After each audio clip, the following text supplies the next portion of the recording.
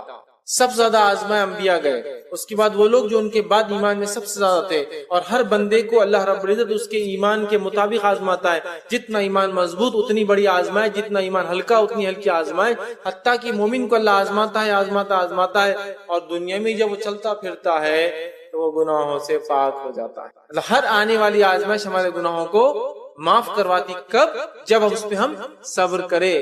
جزا فضا رونا دھونا آج کل کتنا چلتا ہے، کچھ ذرا سا ہو جائے مالی نقصان جانی نقصان، ہاں اسی طرح جو عزت میں کوئی کمی آ جاتا، ایک مقام تھا گر گیا کسی وجہ سے، بس جزا اور فضا رونا دھونا شکایتیں کمپلین، اس کی ایک فہرست لگ جاتی ہے۔ تو کہا جو شخص یہ کرے وہ جو ہے صبر کرے تو اس کا بدلہ بہترین ملے گا، اور اللہ تعالیٰ اس کو گناہوں سے پاک کر دیتا۔ اور انبیاء علیہ السلام سب سے زیادہ آزمائے گئے، کئی مثالیں ہمارے سامنے موجود ہیں۔ اسی طرح خود نبی اکرم صلی اللہ علیہ وسلم کی اگر مثال لے لیں، میں عائشہ رضی اللہ عنہا فرماتی ہے، یہ صحیح بخاری اور صحیح مسلم کی روایت ہے، اللہ کے رسول جنگ احد سے زیادہ کوئی تکلیف کو مصیبت کو پریشانی آپ پر آئی؟ جنگ احد میں کیا ہوتا نبی اکرم صلی اللہ علیہ وسلم کے ساتھ؟ آپ کو ایک کافر نے اکیلے پا لیا، صحابہ میں تھوڑا سا گڑبڑ ہو گئی تھی جنگ کے بیچ میں، تو اس نے ایک پتھر اٹھا کے آپ صلی اللہ علیہ وسلم کی طرف پھینکا، پتھر اس زور سے آ کے آپ صلی اللہ علیہ وسلم کے جو چہرے مبارک پہ لگا کہ آپ کی کچھ دانت شہید ہوئے۔ وہ جو کڑیاں ہوتی ہے حفاظت کے لیے جو ٹوپی پہنی جاتی ہے، اس کی کڑیاں آپ صلی اللہ علیہ وسلم کے چہرے مبارک میں، یہاں ہڈی ہوتی گال کی، اس میں دھس گئی، ٹھیک ہے۔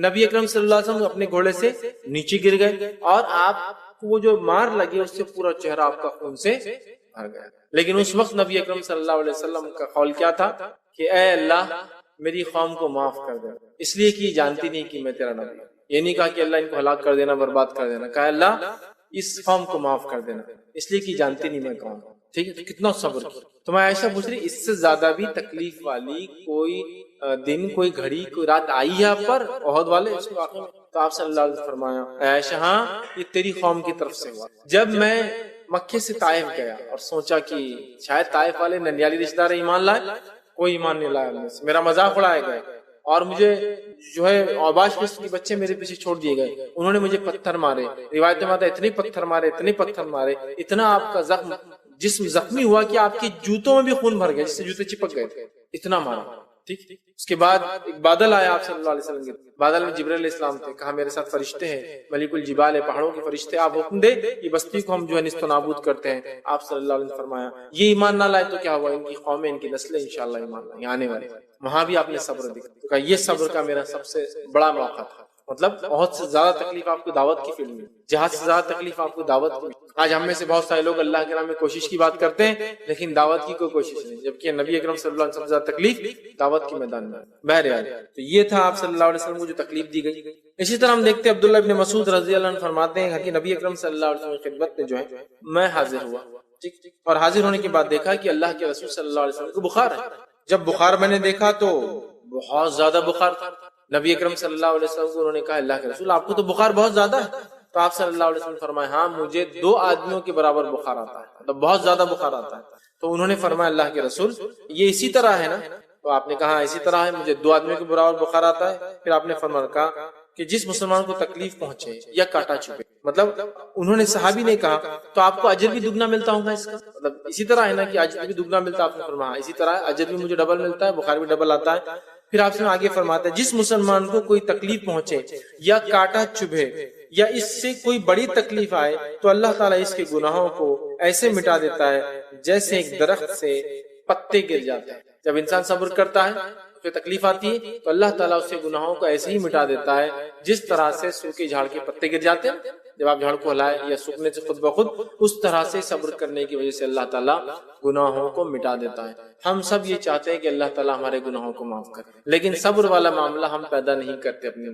صبر بڑی اہم صفت یاد رکھیے۔ صبر کے فائدوں میں ایک فائدہ دیکھیے یہ بھی ہوتا ہے، صبر کی اہمیت کے بعد اس کے فائدوں میں ایک یہ کہ صبر کرنے والے پر دنیا میں اللہ تعالیٰ نوازش اور رحمتیں برساتا ہے۔ جو شخص صبر کرتا ہے اس کے فضائل میں بات ہے اللہ اس پر رحم اور نوازشیں اپنی برساتا ہے، جس کے بارے میں اللہ رب العزت نے سورہ بقرہ سورہ نمبر 2 آیت نمبر 155 155 757 میں بڑی مشہور اور معروف آیت اللہ فرماتا ہے وَلَنَبْلُوَنَّكُمْ بِشَيْءٍ مِّنَ الْخَوْفِ وَالْجُوعِ وَنَقْصٍ مِّنَ الْأَمْوَالِ وَالْأَنفُسِ وَالثَّمَرَاتِ فَبَشِّرِ الصَّابِرِينَ۔ اللہ فرماتا ہے کہ اور ہم تمہیں ضرور بھی ضرور آزمائیں گے بشیء من الخوف خوف کے ذریعے والجوع اور بھوک کے ذریعے ونقص من الاموال اور مال کی کمی سے والانفس اور اپنی نفس کی جانوں کی کمی سے والثمرات اور پھلوں کی کمی سے وبشر الصابرین ایسے صبر کرنے والوں کو جو ہے خوشخبری دے دیجئے الذین اذا اصابتهم مصیبت قالوا جب ان پر کوئی مصیبت آتی ہے تو پھر یہ مصیبت میں یہ کہتے ہیں ان للہ وانا الیہ راجعون ہم اللہ کی طرف سے آتے اور اللہ کی طرف لوٹ کر جانا ہے اولئک علیہم صلوات من ربہم ورحمہ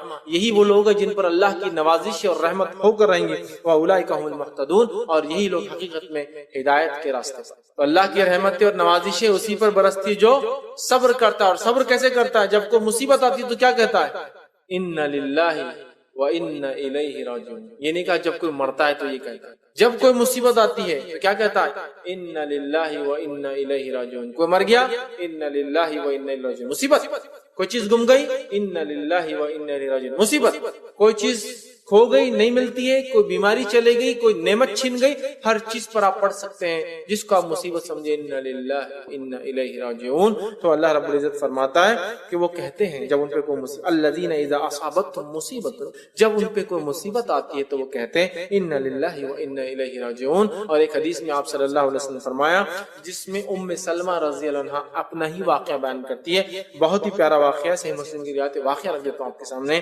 یہ باتیں جب وہ آیتیں وغیرہ صحابیات نے سن رکھی تھی ہوا یہ کہ ام سلمہ رضی اللہ عنہا کے شوہر کا انتقال ہو گیا ٹھیک ہے تو نبی اکرم صلی اللہ علیہ وسلم نے یہ دعا سکھائی تھی کہ جب کسی کو کوئی مصیبت آئے اور مصیبت میں وہ یہ کہے ان للہ وانا الیہ راجعون اے اللہ ہم تیری ہی طرف سے تیری ہی طرف لوٹ کر جانا ہے اور پھر وہ کہے وہ دعا کرے آگے اس کا ترجمہ اس طرح سے اے اللہ میری اس مصیبت کو جو ہے تو مجھے اجر دے اور اس مصیبت کو خیر میں جو ہے میرے لیے تبدیل کر دے یا اس مصیبت کا مجھے اس سے اچھا خیر بدلہ عطا فرما تو اللہ تعالیٰ اس مصیبت پہ اس سے خیر بدلہ انسان کو عطا فرماتا ہے تو جب ان کے شوہر کا انتقال ہوا یہ بات انہوں نے سن رکھی تھی فوراً پڑھ دیا ان للہ وانا الیہ راجعون اے اللہ اس مصیبت کا مجھے اس سے بہترین بدلہ دے اور ان کی عدت گزرتے ہی نبی اکرم صلی اللہ علیہ وسلم کا پیغام ان کے لیے آ گیا تو گویا شوہر کھو دیا تھا ایک ان للہ وانا الیہ راجعون پڑھا اور اللہ تعالیٰ نے سب سے بہترین شوہر جو دنیا میں ہو سکتا وہ آپ کو دے دیا سمجھا ان للہ ہماری کوئی چیز گم گئی ان للہ وانا الیہ راجعون اللہ اس کا اس سے اچھا بدلہ دے اور آپ دیکھیے اللہ تعالیٰ اس کو اس سے بہتر چیز عطا فرما دیتا ہے سمجھ رہا بات تو یہ بڑی اہم بات ہے اگر اس چیز کو سمجھنے کی ضرورت ہے اور اللہ تعالیٰ دیتا ہے آپ چھوٹے سے لے کر بڑے تک اس توکل اور ایمان کے ساتھ کیجئے آپ بہت ساری چیزیں دیکھیں گے کہ اس کے بدلے ملتے ہیں لیکن ہمارے پاس اس کے شعور اس کی سمجھ کون دیں گا حالت تو یہ کہ بڑے بڑے ہو گئے زندگی ہماری گزر گئی داڑیاں اور ساری چیزیں بال سر کے سفید ہو گئے اور اگر کوئی انتقال کے علاوہ ان للہ وانا الیہ راجعون پڑھ دے تو اٹھ کے اس کو تھپڑ لگا دیتے ہیں یہ کو مرا تھوڑی گیا وہ صرف بیمار ہے اور ان للہ پڑھ رہے تم صرف چیز گمی اور تم ان للہ وانا الیہ راجعون پڑھ رہی کو مرا تھوڑی یہ حالت علم کی کمی آپ دیکھیے یہ بڑی اہم چیز ہے ان چیزوں مصیبت جب آتی ہے تو کہتے یہ نہیں کہ کوئی مر جاتا ہے تو کہتے بیماری مصیبت ہے چیز کا کھونا مصیبت ہے موت بھی مصیبت ہے نا اور بھی کئی چیزیں ہو سکتی جو مصیبت کی شکل ہر انسان کے سماج اور طبقے اور جہاں رہتا ہے اس کے حساب سے وہ مصیبت ہو سکتی ہے اس کے لیے کوئی چیز گم جائے کوئی اہم کاغذ گم جائے انا للہ وانا الیہ راجعون سمجھ رہا بات تو اللہ تعالیٰ اس سے بہترین بدلہ دیتا ہے اس بات کو سمجھنے کی ضرورت ہے سکھانے کی ضرورت ہے اور خود اس پر عمل کرنے کی ضرورت ہے اللہ تو فرما رہا ہے کہ جب مصیبت دیتے ہیں تو یہ کہتے ہیں اور انہی لوگوں پر اللہ کی رحمت اور نوازش ہونے والی اللہ کی رحمت نوازش چاہتے ہیں یہ پڑھنا شروع کر دیجیے یہ عادت ڈال لیجیے اپنا ایک معمول بنا لیجیے ہم لوگ سب سے پہلے کیا کرتے کوئی مصیبت تو ارے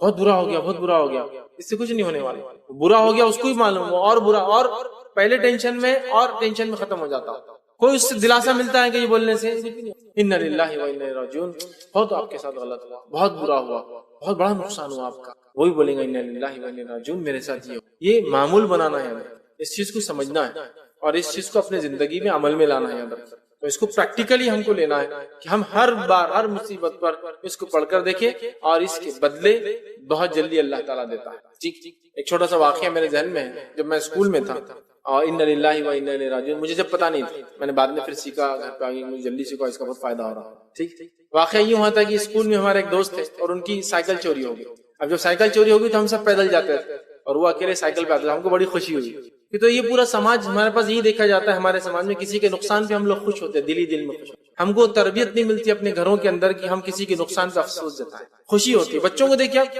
چھوٹے سے کسی کا پگا پھوٹ گیا, دوسرا بچہ ہنس رہا ہے, اور ہم بچوں کو کبھی نہیں بولتے بیٹا اس کے نقصان پہ آپ ہنس رہے ہو, نہیں, آپ بہت اچھا اس کا پھوٹا تھا, آپ کو خوشی, میرے کو بہت خوشی بیٹا اس کا پگا پھوٹا تھا, باپ خود اس کو بول رہا ہے. تو یہ بچہ بچپن سے تعلیم پاتا ہے کہ کسی کے نقصان پہ خوش ہونا چاہیے. ماحول ہے نا پورا, باپ سے نہیں تو ماحول سے پاتا ہے کہ سامنے آپ کا ایسا ہو باہر جا کے اس کی سائیکل چوری ہوگی بہت مزہ آئے. یہ ہماری فطرت ہے. اب ہم بھی چھوٹے تھے, سائیکل چوری ہوگی تو ہم کو خوشی ہو رہی ہے, چلے گی اس کی بہت مزہ آیا, اس کی سائیکل چلے گی. بہت سائیکل پہ آتا تھا اس ٹائم میں, بہت ایک دم نئی سائیکل آئی تھی, ہینڈل وینڈل اس کا بہت اسٹائلش آتا تھا. اچھا, بہت اچھا ہوا, سائیکل چلی گئی. ہم اپنے آپ میں خوش ہوئے کیونکہ وہ سائیکل پہ آتا تھا, اور بہت کم 8-10 سائیکلیں اسکول میں ہوتی تھی, لیکن وہ ایک جاننے والا لڑکا تھا, اس کو علم تھا, وہ ایک عرب خاندان سے تعلق رکھتا تھا, وہ ان کی زبان پہ تھا انا للہ و انا الیہ راجعون. تو اس نے جب بھی پڑھ دیا, باہر گیا ڈھونڈا نہیں ملی, انا للہ و انا الیہ راجعون, اس نے پڑھ لیا. اب ہم سب خوش ہو رہے کہ سائیکل چلے. اس کے بعد ہوا یوں کہ تھوڑے دن بعد جب آیا تو لونا پہ آیا, نئی لونا لے کر. ایک لونا آئی تھی جس کو بغیر نمبر کی آتی تھی, اس کو رجسٹریشن نہیں لگتا تھا. ایک کمپنی کی لونا آتی تھی ایک ٹائم میں جس کو رجسٹریشن نہیں لگتا تھا, لونا اور سائیکل دونوں. تو لونا لے کر آ گیا. اب ہماری حسد کی تو انتہا ہو گئی, پہلے سائیکل پہ آتا تو ہی حسد تھی, اب لونا پہ آ گیا. لا کر وہ آ گیا اور اس نے کہا کہ میں نے یہ بات سن رکھی تھی کہ انا للہ و انا الیہ راجعون پڑھے تو اس سے اچھا ملتا. جب میری سائیکل گم گئی, گھر گیا بہت ڈرتے ڈرتے, والد نے ڈانٹا دھمکایا.